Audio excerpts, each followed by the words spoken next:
वक्फ के हवाले से आपको जानकारी देंगे, जहां पर वक्फ तरमीमी बिल लोकसभा में पास किया गया है।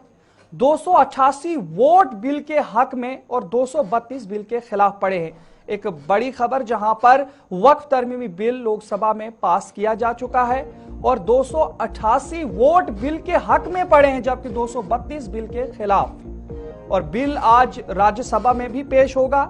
मुस्लिम पर्सनल लॉ बोर्ड की एहतजाजी कॉल भी की गई है और इस हवाले से अगर बात करें तो इस एहतजाज के हवाले से अभी कई सियासी जमातों की जानिब से मुल्क भर से और खासकर जम्मू कश्मीर के मुख्तलिफ इलाकों से भी एहतजाज दर्ज हुए हैं और साथ ही जो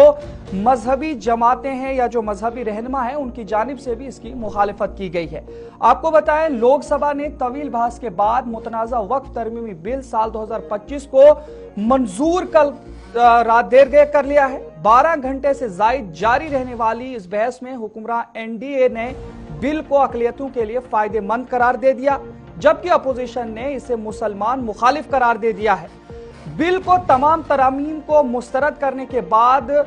सौती वोटों से मंजूर किया गया और फिर तकसीम राय के जरिए 288 वोट बिल के हक में और 232 मुखालिफत में आए। बात करेंगे all India Muslim personal law board की, तो उनकी जानिब से भी यह कहा गया कि वो वक्फ तरमीम बिल को अदालत में चैलेंज करेंगे और लोगों के हुकूक को खतरे में डालने वाले इस सयाह कानून के खिलाफ लड़ाई को सड़कों तक ले जाएंगे। वक्फ तरमीम बिल के हवाले से उन्होंने कहा कि यह मुस्लिम तबका की जायदाद को जब्त करने की कोशिश है। उन्होंने कहा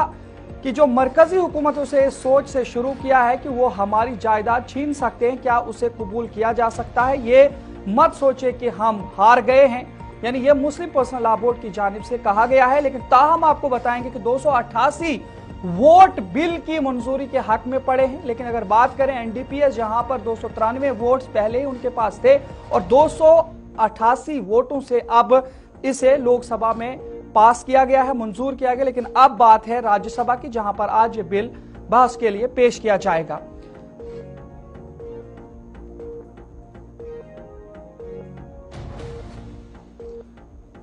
कुछ ही वक्त में हमारे साथ दिल्ली से ताबिश कमाल भी जुड़ेंगे, उनसे जानकारी लेंगे राज्यसभा के हवाले से भी, जहां पर बिल की मंजूरी मिली है। लेकिन ताहम आपको ये बताएंगे कि लोकसभा के अंदर बिल को मंजूरी दे दी गई है। कल रात देर गए ये वोटिंग हुई और वोटिंग के बाद ये फैसला लिया गया कि ये बिल मंजूर किया जाएगा और इसमें अब क्या कुछ तब्दीलियां आएंगी नए कानून में, उस सिलसिले में भी आपको जानकारी देंगे।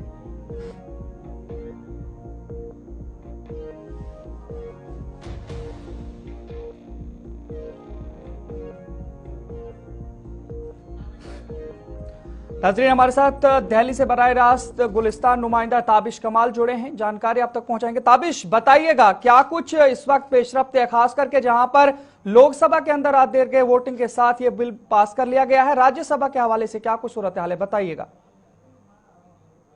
चूंकि कल लोकसभा में ये बिल पेश हुआ था, काफी हंगामा हमें देखने के लिए मिला था। आज राज्यसभा में थोड़ी देर के बाद ये बिल पेश हो जाएगा और सभी पॉलिटिकल पार्टी अपनी अपनी तरफ से इस बिल को लेकर के अपने अपने बयान जारी कर रही हैं। हालांकि अपोजिशन ने तो पूरी तरह से ये कह दिया है कि ये बिल देश के माइनॉरिटीज के पूरी तरह से खिलाफ आया है। हालांकि कल होम मिनिस्टर अमित शाह ने साफ कर दिया था कि किसी भी तरीके से ये बिल माइनॉरिटीज से खिलाफ नहीं है, ये उन लोगों के खिलाफ है जिन्होंने वक्फ की जो प्रॉपर्टी है हथिया ली है, वक्फ पर नाजायज कब्जा करके बैठे हुए हैं, करोड़ों रुपए की प्रॉपर्टी का बंदर बाट किया हुआ है, उनके खिलाफ इस बिल को इंट्रोड्यूस किया गया है। लेकिन उसके बावजूद भी कांग्रेस पार्टी या दीगर जो जमात हैं, जो अपोजिशन की जमात है, वो सब ये कह रही हैं कि इसमें कहीं ना कहीं कोशिश की जा रही है कि अगर आने वाले समय में इस बिल को मजबूत किया जाएगा तो इसका नुकसान देश के मुसलमानों को होगा। हालांकि अगर मुसलमानों के एक तबके की बात कर ली जाए तो एक तबका इस बिल के फेवर में भी खड़ा हुआ नजर आ रहा है, जो पूरी तरह से कह रहा है कि जो प्रॉपर्टीज हथियाई गई हैं, जिन पर नाजायज कब्जे किए गए हैं, अगर उन प्रॉपर्टीज को वापस लिया जाता है, नाजायज कब्जों को खत्म कराया जाता है, तो ये बिल बहुत ज्यादा तो ताबिश, जहां पर अगर बात करेंगे लोकसभा के अंदर तो ये बिल मंजूर किया गया है, अभी जहां पर बहस इस पे शुरू हो जाएगी, तो राज्यसभा के हवाले से भी ये बताइएगा क्या कुछ वहां पे पेशरफ्त होगी।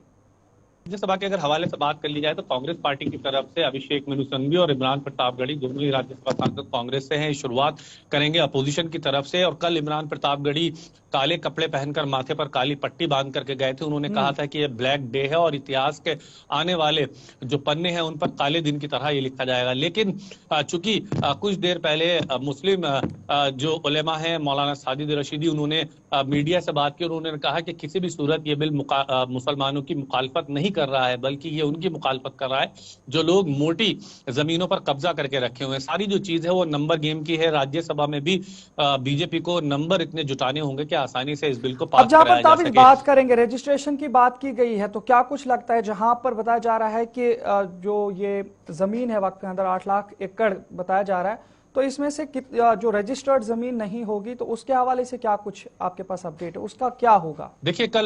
देखिए कल होम मिनिस्टर अमित शाह ने पूरी तरह से साफ कर दिया था कि किसी भी खानखा, दरगाह, ईदगाह या मस्जिद के ऊपर कोई आंच नहीं आने वाली। यह बिल जब से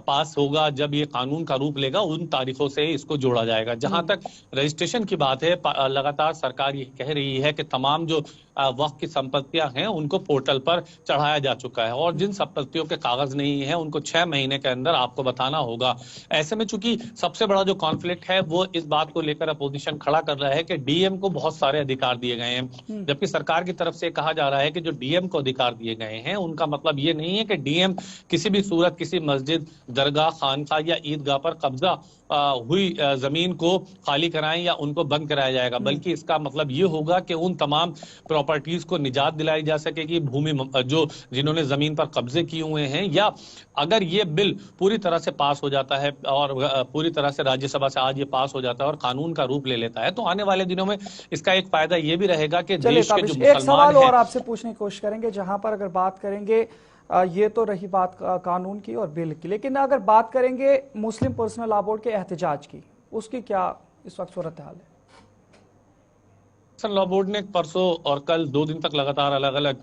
मुद्दों पर प्रेस कॉन्फ्रेंस की। कल भी मुस्लिम पर्सनल लॉ बोर्ड की तरफ से एक बयान जारी किया गया था जिसमें उन्होंने कहा था कि अगर ये बिल वापस नहीं होता है तो हम सड़कों पर उतरकर एहतजाज करेंगे, मुखालफत करेंगे इस बिल की और प्रोटेस्ट किया जाएगा। फिलहाल चूंकि अभी ये राज्यसभा में पास नहीं हुआ है, कानून का रूप नहीं लिया है, तो अभी तक all India Muslim personal law board की तरफ से किसी भी तरह का कोई बयान नहीं आया है। तो एहतजाज के हवाले से जहां पर कॉल दी गई थी मुस्लिम पर्सनल लॉ बोर्ड की जानिब से, लेकिन वहीं पर आप बात करेंगे तो राज्यसभा का इंतजार है। अगर वहां पे ये बिल मंजूर होता है तो उसके बाद क्या कुछ होगा वो देखने वाली बात है। आगे बढ़